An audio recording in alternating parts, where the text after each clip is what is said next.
السلام علیکم ناظرین، امید ہے کہ آپ سب خیریت سے ہوں گے۔ آج ہم بات کریں گے کہ جس شخص نے قرض لیا اور واپس نہیں کیا تو قیامت کے دن اس کا حال کیا ہوگا اور اس کا عذاب کیا ہوگا۔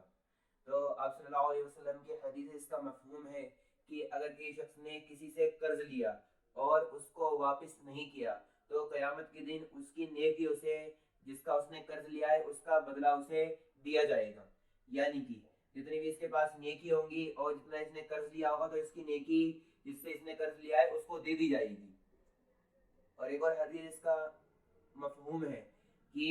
ایک شخص ہے، مفلس شخص ہے کہ وہ بہت ساری نیکیاں لے کے آئے گا، حتیٰ کہ پہاڑ کے اوپر دیا تو پہاڑ دب جائے گا، لیکن اس نے کیا کیا ہوگا کہ بہت سا قرض لیا ہوگا، حق مارا ہوگا اور واپس نہیں دیا ہوگا۔ تو پھر کیا ہوگا کہ اس کی نیکیاں ان سب حقداروں کو دے دی جائیں گے، دیتے جائیں گے، اور اور پھر کیا ہوگا کہ اور قرض دار آئیں گے لیکن اس کی نیکیاں ختم ہو چکی ہوں گی۔ اور پھر اس کے بعد کیا ہوگا کہ جس کا اس نے قرض واپس نہیں کیا ہوگا تو ان کے گناہ پھر اس کے سر پہ ڈال دیے جائیں گے اور پھر اسے اوندے منہ جہنم میں پھینک دیا جائے گا۔ تو جس بھی شخص کے اوپر ایک روپیے کا بھی، ایک پیسے کا بھی قرض ہو، اسے چاہیے کہ جلد سے جلد جو ہے اپنا قرض واپس کر دے۔ اتنے بھی لوگ ہیں، سب لوگوں کا قرض جو ہے واپس کر دیا جائے، نہیں تو قیامت کے دن ایسا ہی حال ہوگا۔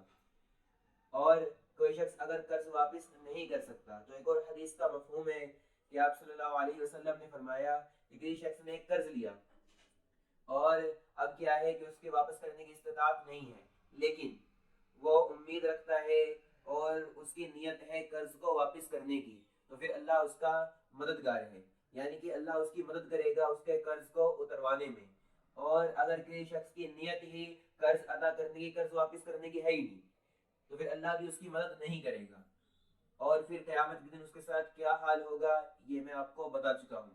تو کوئی بھی شخص اگر ایسا کرتا ہے تو اس کو ان سب چیزوں سے اجتناب کرنا چاہیے، اوائڈ کرنا چاہیے،